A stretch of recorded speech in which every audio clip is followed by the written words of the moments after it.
fun that we're presenting this in Berkeley, since this is a nuclear-free zone, although that doesn't really mean anything, and it's also not true. Other than that. You can ask me about that later, because that's a different rabbit hole that I'm going down here. So, super depressing slide to start. If we don't fix climate change, we're looking at about 250,000 additional deaths a year from malnutrition, malaria, and heat stress. So it's a problem that needs to be solved. That's preaching to the choir. Everybody here, I'm sure, appreciates that. And then this is the kind of trend we're looking at to prevent that. And this is like where we are now, and then that's where we're supposed to go. We're not really doing that yet. So we need to do new things other than the things we're already doing. This is the current use of electricity, basically, because this is all electricity generation, so is that. And then this is the total greenhouse gas emissions that we make. This is deforestation, like you were talking about with the palm oil. Yeah. So within energy, it's mostly coal, crude oil, and natural gas, also known as fossil fuels. Then there's these little slivers of renewable and nuclear at the top, which don't produce carbon emissions. This is traditional biofuels, which basically means burning wood. That's why it goes back so far. But why not just use all renewables? That is an awesome idea, but unfortunately we don't have the batteries for it. So you have to store the energy when the wind's not blowing and the sun's not shining, and we have way too little. We need 23,000 terawatt hours. We have 0.3 terawatt hours of battery production. And we need that for cars and other transportation, because that's the other piece of carbon emissions. There's agriculture, transportation, and this is all basically electricity in different names. So, quick overview, 15-second overview. You make electricity by heating something up, it boils water, it spins a turbine, which spins a generator and makes electricity. That's how virtually every power plant works, other than solar and hydro, which just spins the turbine directly. Here's the hot part of a nuclear power reactor. It's pretty small. I mean, there's a dude for scale. So there isn't that much nuclear fuel actually in it. It all fits in this little spot. These are control rods, and then water comes in and out. When the water goes out, it's crazy hot. It goes blowing through this thing that looks like a jet engine, and it just works the opposite of a jet engine. So it spins this drive shaft, and then that is connected to the generator, which is sort of like the regenerative brakes on your car. It's the exact same thing, but if you imagine your regenerative brake is that big, all the electricity you could produce using that, and it's spinning 3,000 RPM, and power plants will have multiple of these. They each make like dozens of megawatts. It's crazy. So why use nuclear? Here are the greenhouse gas emissions by different fuel type. Weirdly, most economic models show it as lower than solar, and that's really because the amount of mining that you have to do for solar compared with nuclear is much lower, because this is how much energy density there is in uranium. So here's a stack of paper, because he didn't use a logarithm, so it doesn't fit. Yeah, so it's crazy energy dense. It's handy. And then also here's the annual deaths by power source. Coal, oil, natural gas are the top three. The bottom three are solar, wind, and nuclear. They sometimes switch around, but it's always those are the top three and those are the bottom three. Yeah, so nuclear is not too bad. The reason coal is so dangerous is because it actually emits a ton of nuclear radiation. There's stuff like uranium trapped in coal, and when people talk about clean coal, what they're talking about is removing the uranium and things like that from the coal. But it still spreads nuclear fallout everywhere. It doesn't happen from these cooling towers, so these are not the same. Everybody's always depicting these as like fossil fuel and greenhouse gas emissions, which is super weird, because all that comes out of this is water vapor. It's literally the only thing that ever comes out of a cooling tower is water vapor. That's pollution. So flexible nuclear power. There's a show called Chernobyl, which is amazing, and everyone should watch it. But if you watch it, you know that you can't just ramp up and ramp down nuclear power really quickly. But it turns out now you can. You just couldn't with old designs. So France does a ton of this. The other question, potential problems, could be, what do you do with all the nuclear waste? So originally, they designed it to make a bunch of plutonium, which is largely why we have these byproducts, because people wanted the plutonium. But all the other byproducts end up in long-term storage, or as we currently don't really now have long-term storage, they just end up sitting next to the nuclear reactor in a vat of water, because Yucca Mountain didn't happen, so it just kind of sits there. But good news, there's a thing called thorium reactors, where you can add spent uranium and other stuff to thorium and mix it up with salt and add another heat exchanger to it, and then you can reduce the radioactivity much lower of your spent uranium. So it's pretty sweet. It reduces the footprint of this nuclear waste by a huge order of magnitude. So, yes, that's it.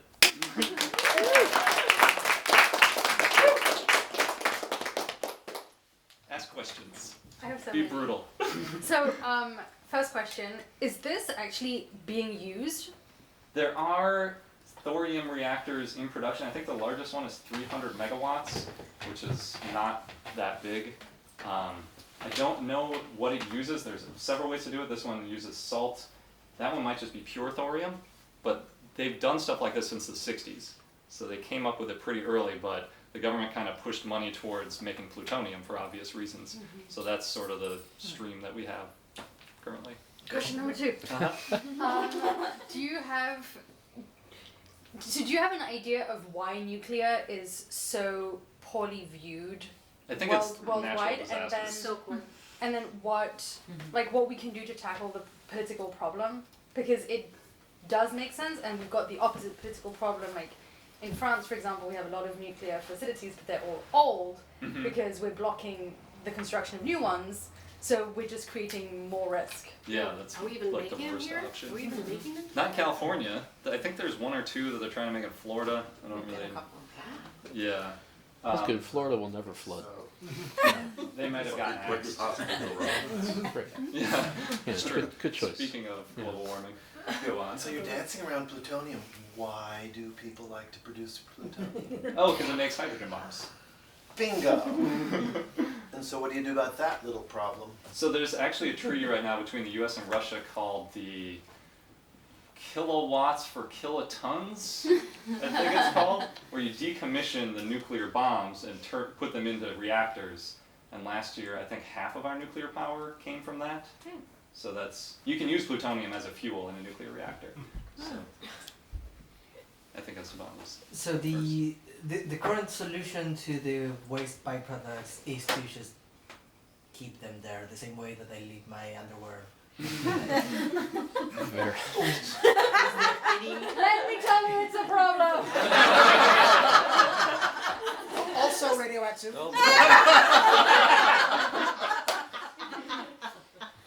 You look. Lost sight of your question. And that's all I wanted to say.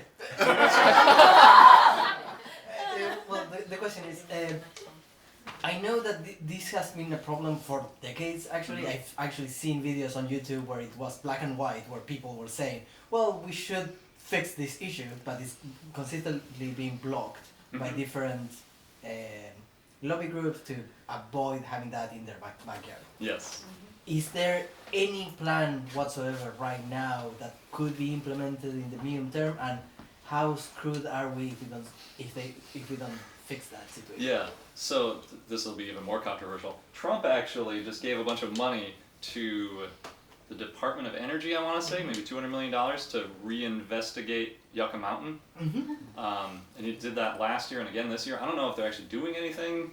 Like, I haven't heard it. Like, until I was researching this, I didn't know that was a thing. Right. So, Where is Yucca Mountain? it's in southern Nevada. It's Nowhere. Yeah, it's like in the middle of a military base, basically. It's as far as possible as you can get in the U.S. from civilization, basically. And what's there? What's there right now? Yeah, well, what is it? Oh, it's just a big empty mountain. It was a volcanic formation, so it's like a huge open cavity. And we that's- just put nuclear waste in it? We want to. These are Oh, you haven't done that yet. We haven't. So there's like very thick walls, obviously, and so the amount of radiation that can get out of it, even theoretically, is very low. So it's a pretty ideal place in the middle of nowhere. It's It already was in there. Harry Reid's backyard, though. Well- Harry Reid from Nevada. So in Esteban's metaphor, it's the hamper sitting right next to him. The like transportation, right? Like, Yeah, you that's have to when get it there. Unused camper. You have So to get it there. So that's right And there. also well, Nevada's but like a swing state. Right. well, to like keep so there's a people from touching it decommissioned the wrong way. reactor in Humboldt County where I grew up, and it's right on a fault line. And so Not a good place for a nuclear yeah, reactor. so the spent, as far as I know, the spent stuff is still sitting Sure. in the water in there, and it's on a known fault line, and it's just sitting there. What could Yeah. possibly go wrong? Right. Yeah. Which is like, yeah, I mean, moving it's terrible. Leaving it there is terrible. So the interesting thing, the original idea behind those cooling pool things Yeah. is that when you have it in the reactor, it's really hot and it's emitting a lot of neutrons all over the place. But when you put it in water, water actually traps neutrons pretty amazingly well. It's super, water's the best. But you put it in the water for like a week and it's basically not radiating much anymore. It's like very minimal. So then it's just a question of long-term storage because you don't want it near people for years because they'll still get bad effects. It was fine, right? Yeah, right. So what they did is they basically, as far as I can tell, just allowed these nuclear facilities to leave it there longer. They just keep updating the law. Like, well, we used to say 10 years there. Now how about 100 years? We'll just leave it there because no one wants to move it. It's it's relatively safe to move as long as you just put it somewhere where it's not gonna be emitting this at the same people for a long period of time. Are there any countries that are pursuing nuclear right now? So France, I think, is the biggest. China, I think, has 20 or 30 nuclear plants in the mix. There's a few others. Japan really likes it, but they kind of got scared away after Fukushima. So Fukushima and Chernobyl are actually, I'm surprised no one's asked yet, but they're both really good examples of how like a bad design and just ignoring basic principles can cause problems. So the Chernobyl show goes over one of them. Fukushima is crazy. They built this seawall, and the seawall was below the height of the highest tsunami in the last 50 years, and then they built a nuclear plant next to it. It's like, what? So you can't build nuclear power plants where there's a risk of an earthquake. It's just stupid. You have to build them somewhere. They don't have a ton of options in Japan, I think. And There's then, no place where there isn't an earthquake in Japan. yeah, I think that's why. And then it was probably budgetary constraints or something. Building a huge seawall is probably not favored by people around To here. write that? I guess. Radioactive people that live there. You mentioned that this idea has been around for a while. Mhm. Can you speak to why it hasn't taken off more? And aside from obviously timing, but I wouldn't think that would have affected the last 20 years or so. Yeah, so I think what it is, I didn't dig too much into this, and I don't even know if I can find the answer if I did. A lot of nuclear research comes out of places like the Lawrence Livermore Lab, which are funded by the Department of Defense. So I think that it's probably like they get money sort of as like a offshoot of producing plutonium and that sort of cycle of things, not so much an interest in making low greenhouse gas emission. So you didn't come up with any flaws of this design? No, I mean particularly? there's like 20 of them in operation right now. These are lower temperature and lower reactivity than a typical nuclear reactor. So Can you speak to sort of the strange divisions in like the environmentalists? For, like basically, nuclear sort of flips a lot of groups on their heads as far as who supports it, who opposes it, and that creates roadblocks. Can you just talk a little bit kind of generally about that? sure. So I mean, nuclear fallout is horrible and really damages the hell out of the environment. So in a perfect world, we wouldn't use nuclear. We would use wind and solar and tidal power and stuff. Those are definitely better options. But the fact of the matter is, if we're trying to eliminate climate change, lack of CO2 emissions needs to be a high priority. And I think the anti-nuclear thing started before anyone was talking about climate change, and it just kind of held on because why would you? It's hard to say like, oh yeah, I've been saying nuclear is bad for a long time, but now there's new information. They're able to see the damage of that much more acutely and presently rather than the climate change, which they still won't get on board with. Yeah, the craziest thing to me was the number of deaths by nuclear. So the 90 deaths per terawatt hour includes Chernobyl and Fukushima because nuclear produces so much electricity per like human interaction with it. You basically put in the stuff and then you wait like 2 years before anyone else has to interact with it. And it's done by like robots and stuff that just picks it up and puts it in the water right next to it. And then it cools down and so on. That there's so few deaths. You're not counting just- the war deaths. The war deaths. The war deaths. Which one? You're talking Oh, about okay. bombs made out of the byproducts okay. from this. Well, that's and not they're- energy. It's not energy, but it's part of the process. Okay, and so that's that- the reason the process exists. But that would be relevant if it was 1930 and we were talking about pursuing this or not. We already have all the bombs, so you can't say going forward we should not pursue nuclear because And we already have thousands of these plutonium bombs. Sort of. I mean, the just like the counter argument could be as well, like just getting oil out of the Middle East has caused like Sure. Great. probably Yeah. more deaths and damage. That's probably true. So you mentioned that, Sorry, you're next. I'm not just trying to skip you. oh, sorry, you mentioned briefly that that the renewable energy sources need to be stored in batteries, and that the number of batteries that we have is incredibly small. Mhm. What is the benefit of pursuing this or prioritizing this over prioritizing hugely increasing the number of batteries we produce? Oh, yeah, so I should have been more explicit about that. I think we need to do all of the above, because it's literally like those slivers that were on the graph and the huge pieces. We need like new huge pieces and move the huge pieces to slivers. You can't make enough nuclear, it's not feasible to like switch the whole grid to nuclear. That would be crazy. But making as many batteries as possible is definitely a good idea. There's also other clever ways to store energy. They have this thing called pumped hydro, where they basically pump a bunch of water up when the sun's shining using solar, and then at night they use the hydroelectric to generate They do electricity. that in Michigan, in Traverse City, there's on the sand dunes, they just pump That's water cool. from the top of the sand dunes. Yeah, there's a lot of clever stuff, but like if you saw the chart, the hydro percentage of electricity that we make is very small. So even if you increase the number of dams by, like if you triple them, you still couldn't store enough energy. And making dams isn't great for the environment anyway. It's like, we're just gonna flood half of the planet with lake temporary lakes. We're gonna do that. Yes. I want to tell you a quick little story. I was hitchhiking, and a guy who picked me up was a welder for nuclear power plants. And he had worked on many all around the world, dozens all around the world. And he said there's not a single place where there isn't some kind of corruption that covers for the mistakes that have been made in the building process, and that those things are all built really poorly, and that it's all about money and it's about profit making, and they don't do things safely if they can get away with doing them unsafely for cheaper. I definitely believe I would you. counter that because my stepfather was the CEO of Detroit Edison and was the top nuclear physicist in the country during his lifetime, and was actually flown to Chernobyl to oversee the Chernobyl disaster. Oof. And so I would argue that that welder may not be 100% correct. I happen to know there's a lot of safety issues.